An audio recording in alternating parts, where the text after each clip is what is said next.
Mercredi, nous recevons toujours Francis Serrette, qui est notre invité du jour, puisqu'il est, coach d'entreprise, et non seulement coach d'entreprise, mais aussi auteur de plus de 4 bouquins. Voilà. Qui certainement feront le plaisir de beaucoup.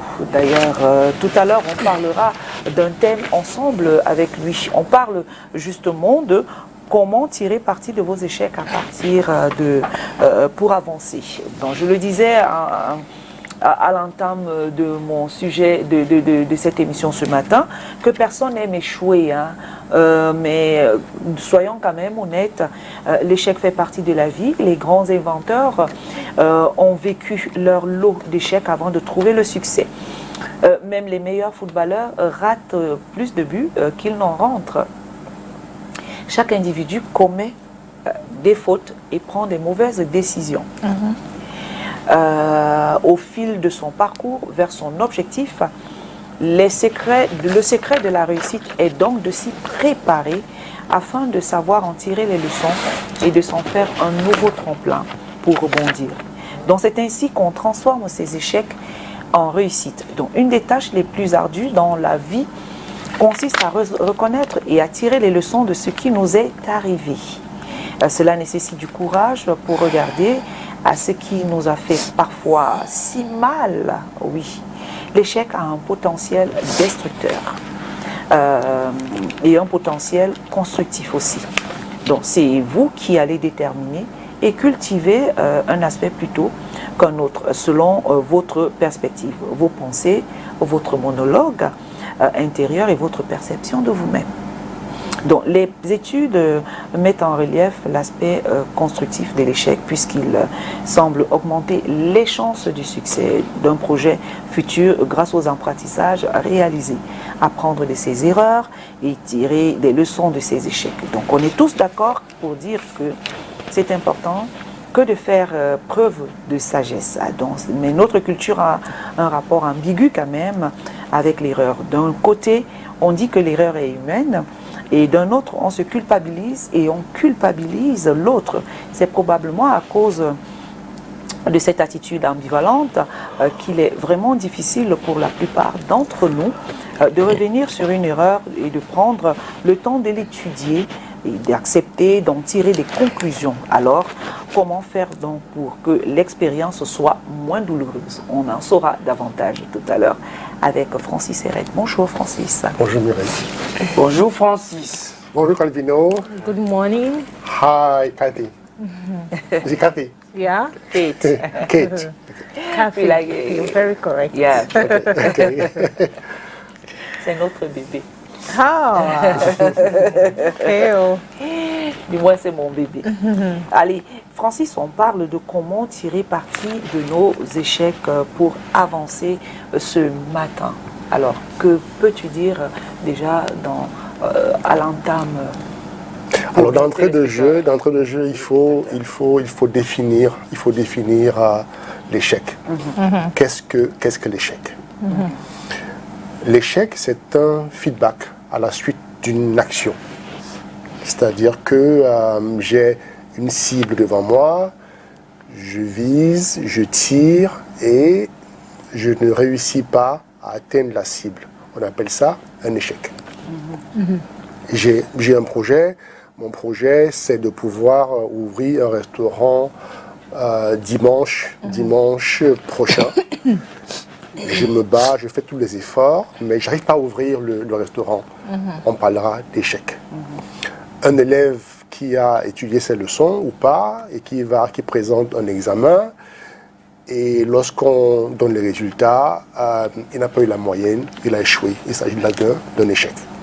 Donc l'échec, c'est le fait de ne pas atteindre un objectif fixé par soi, par la société ou bien par une institution.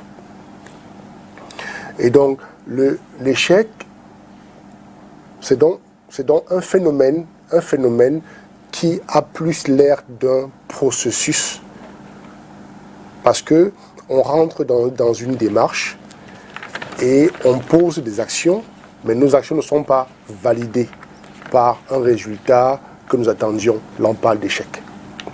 Et donc, il est question pour nous de comprendre ce qui nous a fait échouer, de comprendre les causes de notre échec et non simplement de se culpabiliser ou de condamner et de flageller.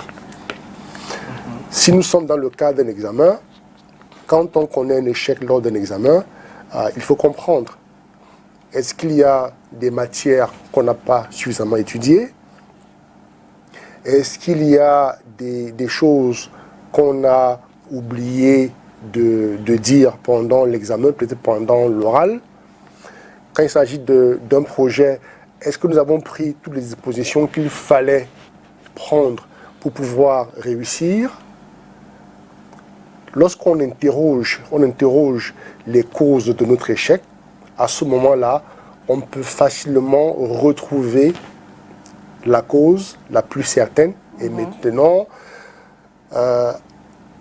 prendre des dispositions pour ne plus commettre la même erreur. Et là, on passera donc de l'échec à la réussite. Donc, c'est juste un processus. Maintenant, la plupart des gens, malheureusement, lorsqu'ils connaissent un échec, ils sont tellement abattus qu'ils n'arrivent pas à tirer les leçons de leur échec. Et c'est à ce moment que l'échec peut devenir un cercle vicieux. C'est-à-dire qu'on se retrouve dans une situation où, quoi qu'on fasse, on échoue. Simplement parce que parfois, on reprend la même chose qu'on a faite auparavant, on reproduit la même chose et forcément, le résultat ne sera pas bon.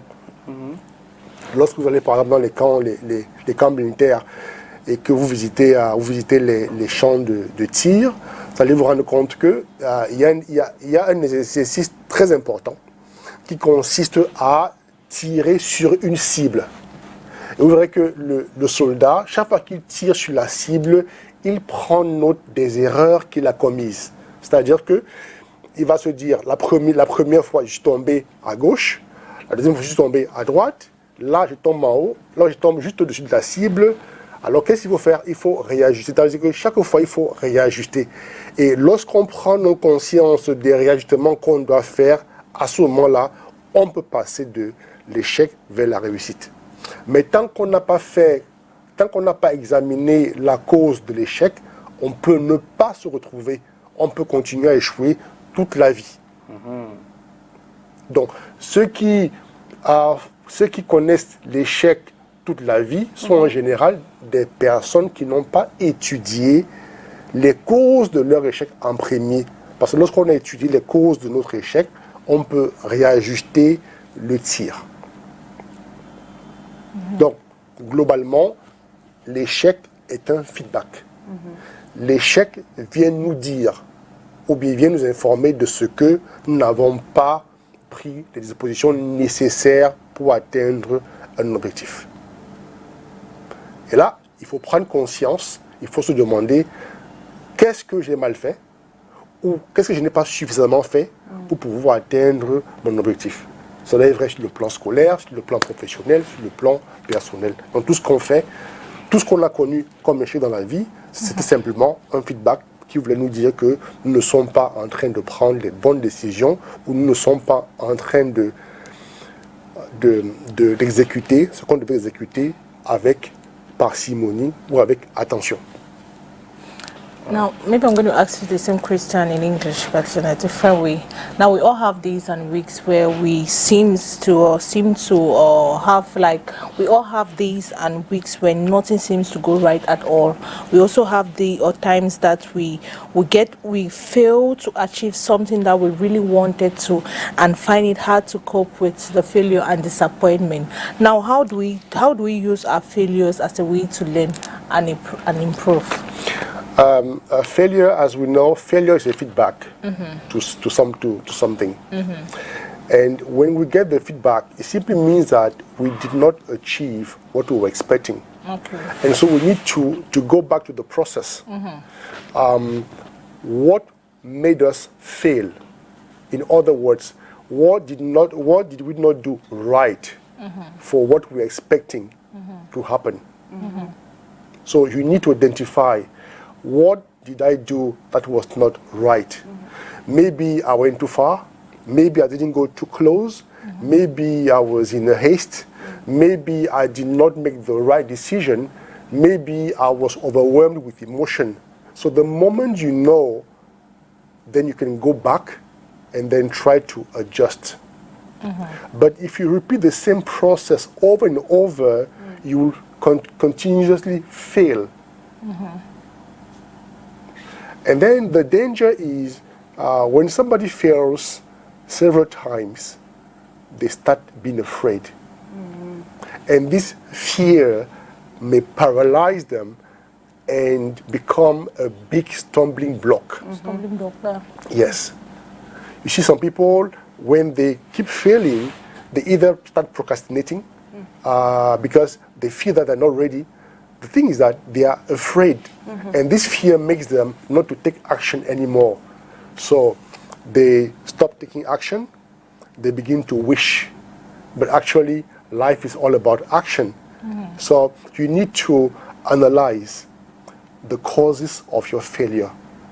What didn't go right? What made me fail? The moment you identify what made you fail, now you can adjust.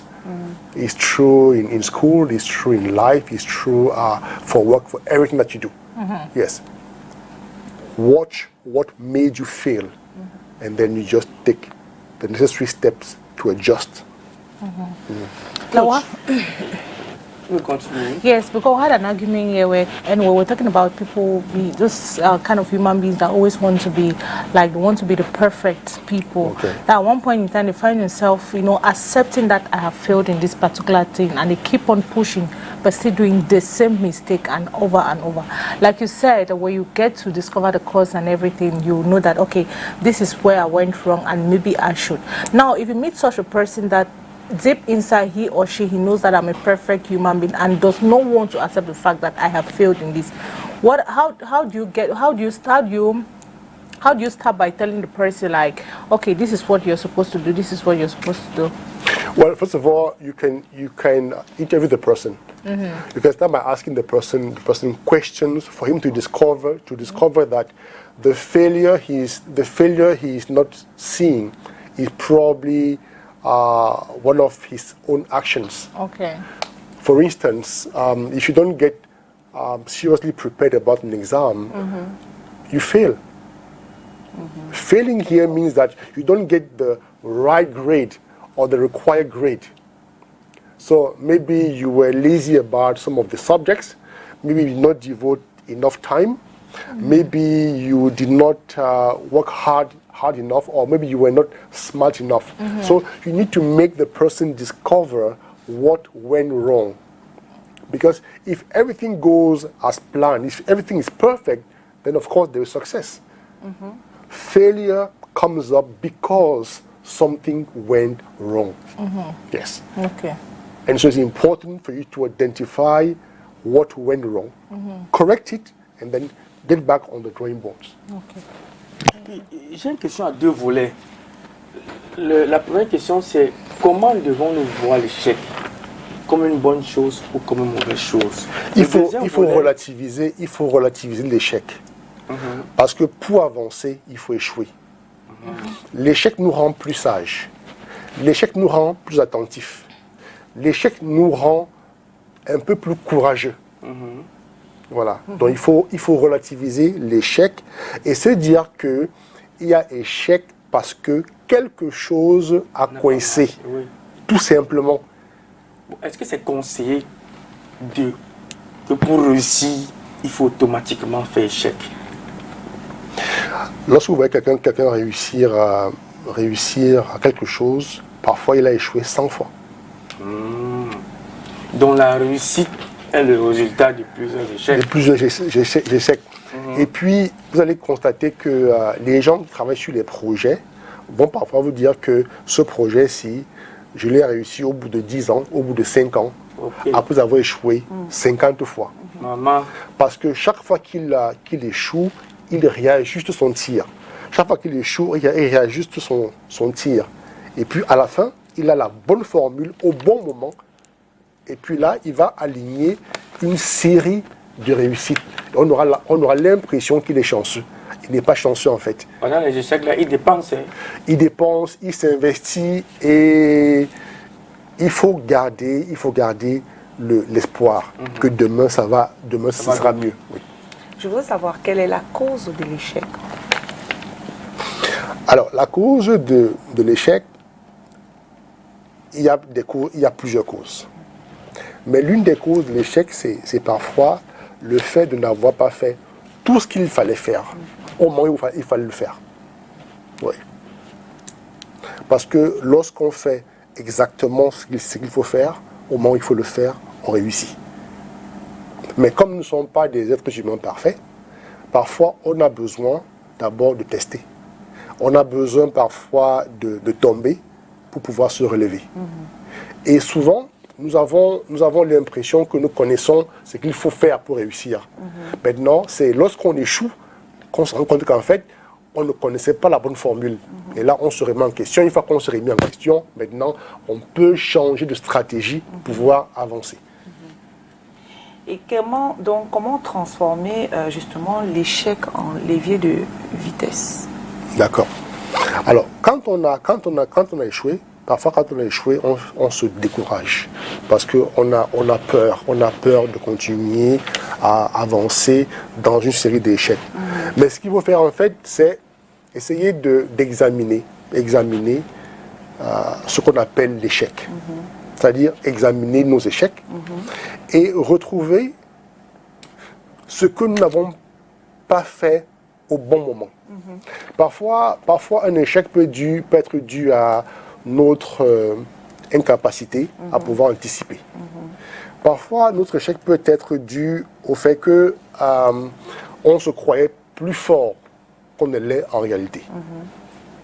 Et donc, à ce moment-là, le fait de réajuster les choses, le fait de se remettre en question nous permet de découvrir parfois des forces cachées qu'on pourra utiliser demain afin de pouvoir avancer. Vous voyez, parfois, quelqu'un va vous dire, avant de réussir dans mon business, j'ai échoué plusieurs fois, je me suis endetté, mais après, j'avais compris par la suite que c'est parce qu'en fait, je dépensais beaucoup d'argent pour rien. Oh là là. Et quand on découvre donc que c'est parce qu'on dépensait beaucoup d'argent pour rien, à ce moment-là, on devient économe et on commence à réussir. Parfois, on a des gens qui commencent un projet et puis délèguent très tôt à leurs collaborateurs. Les collaborateurs n'ont pas la vision et le projet échoue. Maintenant, quand ils vont examiner ce qu'ils ont fait échouer, ils vont se rendre compte qu'en fait, c'est parce qu'ils déléguaient très tôt, sans avoir implémenté la vision. À ce moment, qu'est-ce qu'ils commencent à faire désormais? C'est de mûrir la vision et puis déléguer de manière progressive. Oh, voilà. wow. Now, Coach, after realizing that you failed and you want to move forward, now there is this thing that is always lacking, that confidence. Yes. It's completely absent. Yes. Now, how do you rebuild your confidence after failure? That's why it's important to read. When you read books, you discover that a lot of people who are today successful failed several times. So when you read books, when you open up your mind to the world, then you realize that it's not because you are stupid. It's not because you are worthless that you have failed.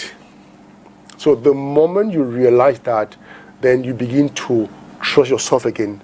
Because those people who feel that they are worthless are people who don't connect with others. Because when you connect with others, you have people in your environment who have probably failed 1,000 times, but today they're successful. Those kind of people's example can beef you up, you know. And so it's important to connect. It's important to read and to open up your mind, because your experience may be someone else's experience. But if you don't read and don't open up your mind to other examples, to other life stories, then you get blocked. So it's important to always read and to find out what is going on in other people's life through books, through stories, through movies. Yes. Now, I read somewhere where they said one of those ways of moving forward after failure is one needs to be mindful of burnout. Burnout. So I want to understand, what does that mean? Burnout. Burnout. Burnout. Like, you need to be mindful of burnout. For example, you know, like realizing that you failed. Yes. Now you've picked up those mistakes that you did from the past. Now, after picking up those mistakes, you know that, okay, this is not what I'm supposed to do. I'm supposed to put more effort. There, you see people putting a lot of effort, their time and everything on their particular projects that have been failing before, and after a while they start having mental issues and the rest. Okay. I'm getting the point. Well, it's important for you not to kill yourself. Okay. Because of a project. Okay. When you realize your mistakes and you start correcting them, sometimes you need support. You need support from friends, from family, from other people who have the skills that you are looking for. And you always have to set your goals, taking into account your health, your current health and your future health. I've been working 10 hours a day, 20 hours a day on this project. What's the impact on my health? If I keep on like this over the next 4 weeks, what might happen? If you have had sleepless nights for the past 2-3 days, and then you begin to look at yourself, knowing well that if you carry on like that, you may collapse. What's the essence of you insisting on working 20 hours a day when you know that it's badly affecting your health? So you have to be reasonable. Yes, it's good to succeed, but you can't succeed while killing yourself. Because you may not be even capable of celebrating your success if you're killing yourself just to make it in life. So it's important sometimes to let go. There are some projects in life that we may not succeed in achieving today, but we may achieve them in 10 years to come, in 20 years to come. So sometimes it's not the right time. Sometimes you are not mature enough to handle a project. Then you should understand that and then move on. And then tomorrow, when the time is perfect, you come back to it and then you make it. Coach, I'll tell you a story of there is this popular Cameroonian. I'm going to call her name, Coco Emilia. Yes. Now, she's one of a renowned person in Cameroon. A lot of people know her. A lot of people follow her on social media and the rest. You make mention of the fact that most of the times it's good to express yourself, like tell people. The majority of these people that we come to tell them our situation, they use it to mock us. Now, this girl had a failed marriage, which was well known in the world, let me say Cameroon, the world as a whole. And at one point in time, because of the backlashes and everything on social media, insult, mocking, physical, spiritual, on social media and the rest, it starts affecting her mental health, and you find yourself into depression. If you, as a human, let's say me, if I find myself in such a situation whereby a lot of people condemned my fact, like, insult me, that look at you, you're useless, you failed on everything, in fact you have no use, and it start affecting me and I fall into depression. Now, how do you get to remove that person from such a situation? Like, how can you boost the confidence again of that person? There are two things here, very important things. One, you don't address your personal issues on social media. Okay. Go to specialists. I read somewhere that she's currently at a psychiatric hospital. Good, that's the right place. Then secondly, we have developed the bad habit of sharing our life stories on social media. And then sometimes we get so personal. It's aching because people would come and disclose private episodes of their lives on social media. It's not appropriate, because what you get there as answers sometimes are very disturbing. We know another great singer who had problems. I think she was raped when she was a child. Katy Cameroonian. Cameroonian, Then she went to a psychiatric, and she was healed. Yeah. And today she's faring very well. So, know where to address your problems, and know who to go to. There are specialists who address such issues. It's not on social media that you do that.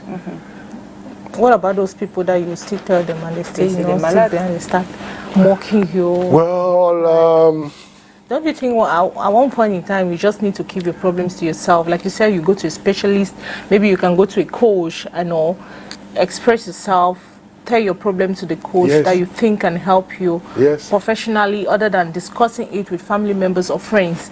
That Yes. will, at the end of it, they'll still go behind and start, you know, look at this one. We knew that you will not be any person. We knew that you're not going to succeed. We knew. your failures are part of your life experience. And so just like if you have malaria, you don't go on social media and tell people that I have malaria. What can I do? You go to see a medical doctor. If you have a heart problem and you're anticipating maybe I don't know, heart attack, where do you go to? You go to see a doctor. But now, why on earth would you go on social media and tell people about your problem. failed marriage? Voilà.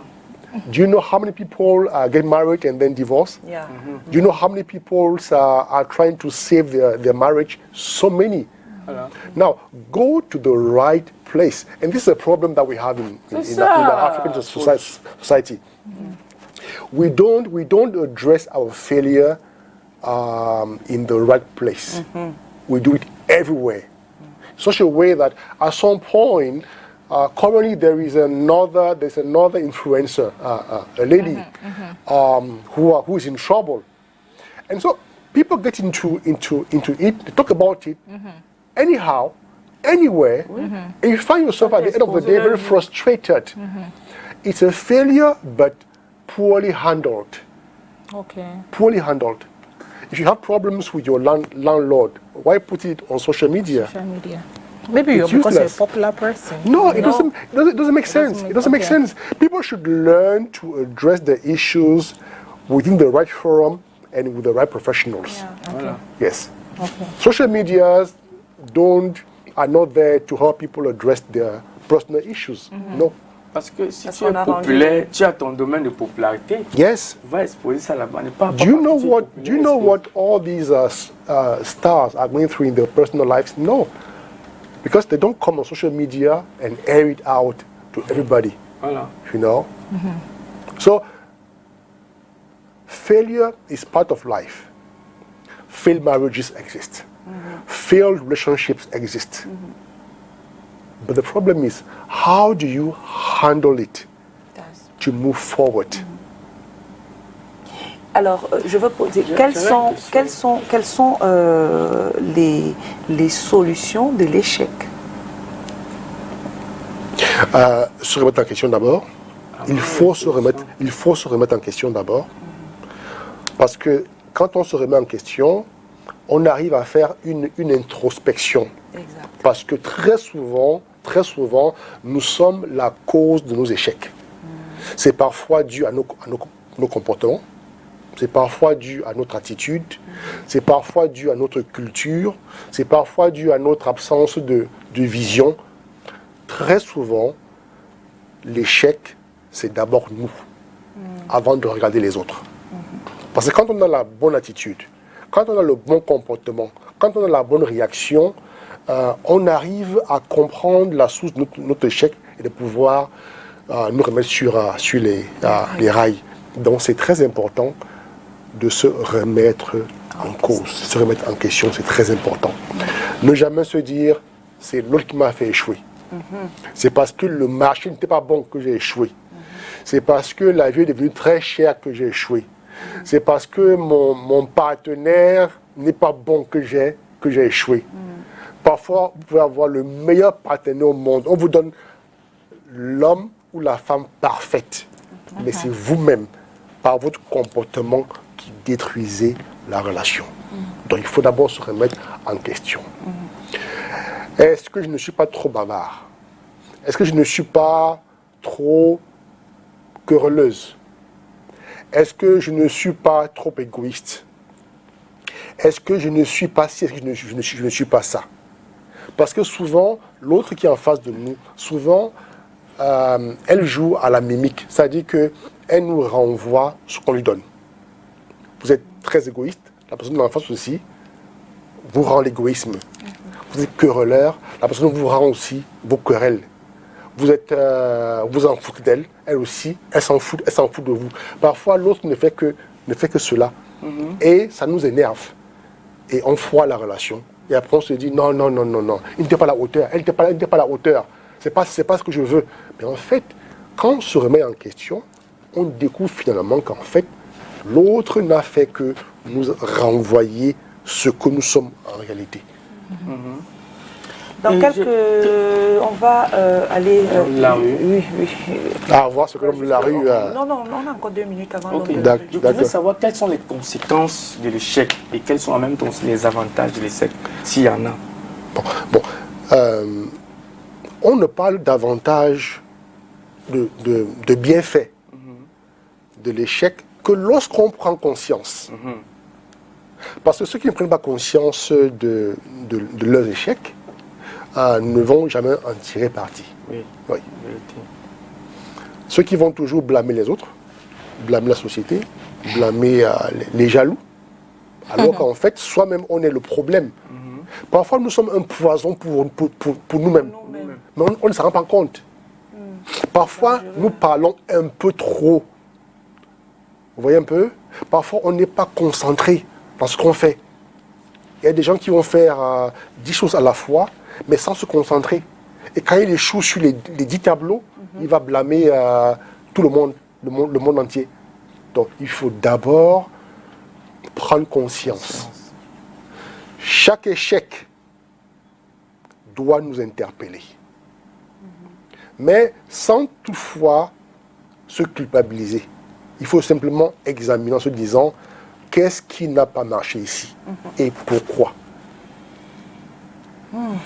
Parce que sinon, on va développer la peur de l'échec, qui est encore plus dangereuse que l'échec. Parce que la peur de l'échec veut dire qu'on est paralysé, on ne peut même plus avancer, on ne peut plus rien faire, parce qu'on se dit, si je fais, je vais échouer, si je fais, je vais échouer, si je fais, je vais échouer. Et forcément, parce qu'on a planté l'échec dans notre esprit, forcément, ça se reflète dans tout ce qu'on fait. Même la Bible dit qu'il faut douter de ses doutes. Oui. Il faut arriver à ne pas avoir peur de l'échec. C'est très important. Même la Bible le dit. Et même la Bible aussi dit, 7 fois le juste tombe, 7 fois il se relève.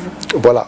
Pourquoi pas. Allez, on va retrouver l'homme de la rue du côté de Yaoundé avec Thierry On qui est descendu sur le terrain, poser la question à l'homme de la rue, comment tirer parti de vos échecs pour avancer. C'est la question que nous avons posée à l'homme de la rue. À toutes.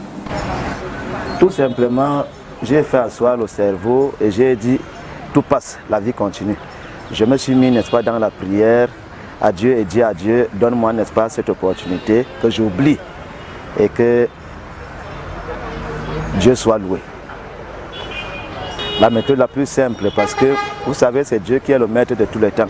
Si on fait asseoir le cerveau, on dit c'est lui qui a fabriqué l'homme et que si l'homme vient, n'est-ce pas, pour vouloir négativer l'autre, grâce à lui, nous ne pouvons plus, n'est-ce pas, y être, n'est-ce pas, dérangés par tout ce qui peut arriver, n'est-ce pas, comme impact dans la vie de la société. Raison pour laquelle je me suis basé et je me suis mis, n'est-ce pas, à prier Dieu pour dire, Éternel, permets-moi et ouvre-moi les yeux, donne-moi l'opportunité, n'est-ce pas, d'oublier tout ce qui peut venir d'impact, n'est-ce pas, dans la société, comme déception. Alors, Dieu est venu et il m'a envoyé le Saint-Esprit. Je suis resté, n'est-ce pas, serein. Que la vie, que tout passe, la vie continue. Selon moi, l'échec peut être un enseignement. Selon moi, l'échec peut te permettre de te revaloriser, de te permettre d'avoir encore confiance en soi-même pour continuer là où tu as échoué. La vie est faite des échecs et des réussites. La vie sans échec n'a pas de valeur et la vie rien qu'avec les victoires, n'a pas de valeur. Ce qui est là, c'est que les échecs forment l'homme. Pendant que les réussites forment les vedettes. Donc, quand on est dans la vie, on se fixe des objectifs. Donc, ça fait donc que quand on a fixé des objectifs, il faudrait absolument, n'est-ce pas, savoir que on va rencontrer des difficultés pour atteindre ces objectifs-là. Donc, ce n'est pas parce qu'on est tombé une fois qu'on ne doit plus se relever. Donc, ça fait donc que les échecs nous permettent, n'est-ce pas, de mûrir l'homme. Donc, chaque fois qu'on échoue, il faut reprendre. Là, donc, maintenant, on ressemble au personnage de Sisyphe qui roulait la pierre jusqu'au sommet et la pierre lui échappait. Il était toujours obligé de venir reprendre. Donc, c'est ça le principe de la vie. Failure is not the end of man's life. When I have failure, at times I'll cry, but I know there's a brighter tomorrow. I'll get up, I'll cry, and I'll stand back again on my feet. And I know as I've had this failure now, tomorrow I'll not have the same failure. The failure for me is a way to move on, to push forward, to say you have had a failure today, tomorrow will be a brighter day. So I know with the help of God, failure is not the end of man's life. You have to continue because it's not crying too much that will help you. It's just to think what will make you to fail, what will make you to fail, and start from there and continue. That's what I think, and from there I know life is good, life is beautiful. Il faut décourager pour gérer les échecs, parce que c'est au fur et à mesure que vous avez les échecs que ça vous fait progresser. Donc vous cherchez à remonter la pente. Donc il faut décourager. Ne vous découragez pas dans la vie. Parce que le vrai homme, c'est celui qui peut tomber 10 fois, se relève les 10 fois. Donc c'est ça l'essentiel. Parce que dans la vie, il faut prendre la vie avec tout le courage. Hein, et être sûr que non, quand tu as le courage, le reste, le Dieu te bénit sur des choses que tu fais. Les échecs, pour beaucoup d'entre nous, tout dépend de la manière dont on les aborde. Je prendrai exemple sur moi parce que j'ai connu beaucoup d'échecs. J'ai connu des échecs scolaires, j'ai connu des échecs en amour, j'ai connu, je peux dire, sur beaucoup de plans. Mais qu'à cela ne tienne, je n'ai pas baissé les bras. Et comme on le dit vulgairement, lorsque tout est noir, il faut s'accrocher à son Dieu. Je prie beaucoup et grâce à cette prière, elle me permet d'avancer. Elle me permet de surmonter beaucoup des attaques, que ce soit en milieu professionnel ou au quotidien. Ce n'est que mon Dieu, mon refuge. Face à un échec dans la vie, généralement la première chose que je fais, c'est de me remettre en question. Je me demande ce que je n'ai pas bien fait et comment faire pour ne plus faire face à cet échec-là à l'avenir. Je me remets en question, j'essaye de corriger mes faux pas et je repars sur de meilleures bases simplement. Toujours en me confiant en Dieu, sachant que ce n'est que lui qui peut m'aider à être meilleur qu'hier. Je me retourne vers lui, je me laisse guider par lui et ensuite je lui fais confiance pour faire les meilleurs choix ou prendre les meilleures décisions pour la suite. Effectivement, dans bien de situations de ma vie, il m'est arrivé qu'un échec m'aide à devenir mieux, à devenir meilleur, à m'améliorer. Donc les échecs ne sont pas toujours de mauvaises choses, au contraire. On en tire beaucoup de connaissances, ce sont de bonnes expériences qui nous permettent d'être de meilleurs individus que ce qu'on était avant. Alors, réaction Francis? Voilà, il est important de préciser que l'échec ne fait pas de nous forcément des personnes meilleures. L'échec ne peut nous aider à nous améliorer que lorsque nous examinons les causes de l'échec afin de tirer les enseignements qui s'imposent. Voilà. Prenons un cas très patent. Par exemple, il y a des familles qui croupissent dans la misère pendant plusieurs générations. Et quand vous voyez ces gens-là, ils se battent. ils se battent beaucoup, mais restent dans la misère. Parce qu'en fait, ils se battent de la même façon tous les jours. Et parfois, il va suffire que dans l'une des générations, un des enfants découvre pourquoi ses parents, ses grands-parents ont échoué et change simplement le processus pour pouvoir sortir de la pauvreté. Donc c'est important de pouvoir examiner les causes de l'échec. Sinon, on peut échouer à 2000 fois, 500 fois, et même passer l'échec en héritage à nos enfants. Oh. Ah oui. Il y a des familles où on passe la pauvreté de génération en génération. Oui, c'est même spirituel. Et à ce moment-là, les gens vont commencer à parler de spirituel, de ci, de ça. Non, c'est parce que personne ne s'est assis pour pouvoir réfléchir de manière lucide. Oui, parce qu'il faut avoir le courage de s'asseoir et de se dire je n'ai pas bien fait, mais en fait, qu'est-ce qui m'empêche de bien faire? Et bien faire d'abord, c'est quoi? Vous voyez? Donc, il est important de pouvoir s'asseoir et de réfléchir avec lucidité. Oh, plein de gens ne le font pas. Et c'est pourquoi vous voyez parfois des générations de familles comprises dans la misère sans que personne n'en sorte. Et c'est sérieux, hein? C'est très sérieux. Et parfois, lorsque vous extirpez un membre de la famille, vous l'envoyez ailleurs, au bout de quelques années, quand il revient, sa vision change. Il vous dit non, on ne fait pas ça. Non. Pourquoi? Parce que désormais, il a un regard différent. Il a développé une autre vision. Et cela est vrai même en entreprise. Oui. En entreprise? Oui. C'est pour ça que ceci est souvent conseillé que les enfants se sortent, ils se dispersent. Parce qu'il y a des familles où tu vois un père et sa femme ont 14 enfants. Les enfants ont accouché, les petits-fils sont tous dans la même maison. Et du coup, ils sont bloqués. Mais grâce. Ils sont Personne n'aime la misère. Personne n'aime la pauvreté. Ouais. Mais parfois, c'est juste une conséquence de notre mode de vie. Bon, maintenant, comment transformer ces échecs-là en réussite? D'abord, interroger ce qui nous fait échouer.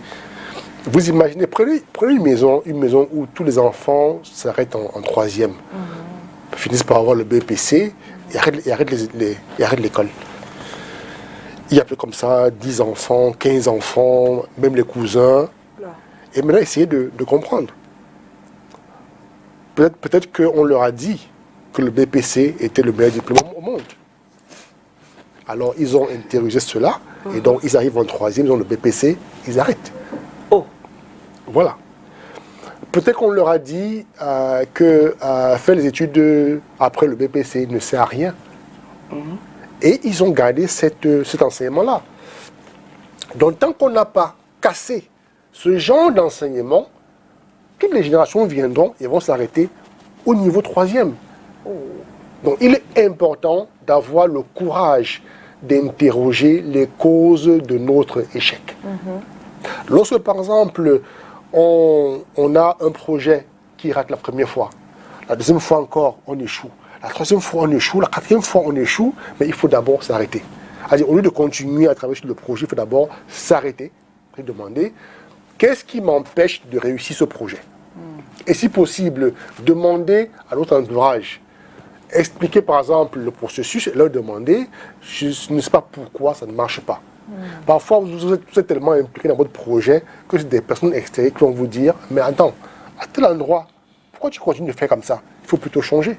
Pourquoi est-ce que là tu as fait comme ça? Il faut plutôt changer. Et là maintenant, ça vous vient comme une vision. Là vous dites, ah bon, ah oui d'accord, en faisant ça, je vais plutôt réussir. Mais si vous étiez là à faire la même chose, parfois vous développez la colère, vous développez la haine contre la société parce que vous dites que le monde ne veut pas que j'évolue, je suis maudit et tout le reste. Vous continuez à faire la même chose de la même façon et vous retrouvez les mêmes résultats et parfois ça peut finir par une crise cardiaque, ça peut finir par un découragement total, ça peut finir par une amertume qui vous rend malade. Ok. Coach, I'm going to ask you the question now. What are the healthy ways to cope with failure? If I can give some, then maybe you expand. Yes. Now, they say enhance your emotions. You recognize unhealthy attempt to reduce pain. Yes. Practice healthy coping skills. Yes. And also acknowledge irrational beliefs about failure. Yes, like you are cursed. Your friends are praying against you. You've been put in a bottle. You know, those irrational. But we are laughing, but it's not easy. It's not easy, but it takes courage to stand and ask yourself the questions. What am I doing wrong here? What am I doing wrong here? Maybe you are a lovely person, but you tend to give too much too early to people in your life. And as a result, they take advantage of your kindness. And that's how you move from one relationship to another, and so on and so forth. But if you stop for a while and you start asking yourself questions, you might realize that, oh, it's about my kindness. So I'm too kind, too early. And so what people do is, people just come into my life and they just take advantage. Maybe if I meet people and I take some time to observe them, then maybe I'll find out who is good and who isn't. This is very important. Okay. Yeah. On Friday, I'll tell you a story. On Friday, I was discussing with a man. Now he was like telling me his story. He said he will never get married. Okay. He will never get married. And even if he has a relationship, no woman will ever come to his house. Okay. And his own kids too. Yes. His son will never get married. No, that's what he said. I was very serious about it. That yes. If they grow up tomorrow and they say they want to get married, he's going to disown them. And when I asked that, but what could really be your reason? He said, one, because I don't like women to control me. Okay. I don't like women to control. It shows that he has admitted that he's a difficult person. He likes to. He must have had a nasty experience with a woman who tried to control him. But not all women are the same. But if you have because he said he has more than 15 kids. Okay. And 4 women. Yes. Now he said, first thing when I get involved in a relationship with a woman, the first thing I do is, now we're in a serious relationship, no marriage, and don't tell me that, don't even ask, that's his problem. The first thing, no woman should tell him that go and get married to me. That's his problem. That because he believes that marriage is not something that should even be a call of concern for couples as a whole. Now he says the first thing he does is he builds a house for his woman. He makes sure that you're comfortable, and that is all. And he moved to the next person. Well, is that irrational behavior? Question mark. I think he has issues. He has issues to address, and by meeting a specialist, because he's already condemning his kids. Because if tomorrow one of his kids wants to get married, they'll probably fall out. Yes, that's what he said. He was very serious. C'est possible d'avoir le thème, s'il vous plaît? Merci. I think he has deep issues. But now, if you get to meet a person like that, yes. Because when I was discussing with him, no matter what I tried to say, he was like, yes. I don't want to. That's my decision I've taken, and I don't want to. So if you get to meet somebody that gives you the opportunity to talk to him, how do you start helping this person to realize that, okay, maybe you have failed in this, and maybe you need to start, is it pointing those areas in your life where you feel like this thing I did was not correct, this thing I did was not correct? If at all he gives you the opportunity even to. Well, that's a coaching session. That's a coaching session. He needs to open up. First of all, the person himself needs to come to terms with the fact that he has a problem. Okay. Because you cannot tell him that he has a problem. To him, he's right, it's very but correct. He's not rational. So first of all, he needs to realize that he has a problem, and the next step now is to seek help. Okay. Yes. On sort, Francis, de cet entretien. Comment donc tirer parti des échecs pour avancer, pour conclure? Et pour conclure, j'aimerais inviter les téléspectateurs et même sur le plateau à apprendre à ne plus partager vos échecs sur la toile. La toile n'est pas l'endroit indiqué pour partager vos problèmes personnels. Allez vers des spécialistes qui vont vous aider parce qu'ils ont les clés, ils ont la formation pour et ils ont la discrétion qui va avec. Il ne sert à rien d'aller sur la toile et de partager vos problèmes personnels. Vous ne trouverez aucune solution. Au contraire, les lecteurs, les gens vont se moquer de vous et pourraient aggraver votre situation. D'accord. Merci d'avoir été des nôtres une fois de plus. On vous retrouve, je crois que c'est franciseret.com. Oui. franciseret.com, voilà, pour avoir pour savoir tout sur vous et avoir tout sur vous. Merci d'avoir été. On se dit à mercredi prochain encore. À mercredi pour un autre thème, aussi intéressant. Aussi intéressant. Tonton Calvino, Catherine connaît. On se sépare et on se dit à demain. À demain. Demain, on va recevoir la prophétesse Geneviève Ngonoikani sur ce plateau. Le thème vous sera donné demain. Prenez soin de vous. Prenez soin des autres aussi. Dieu vous bénisse. Ciao.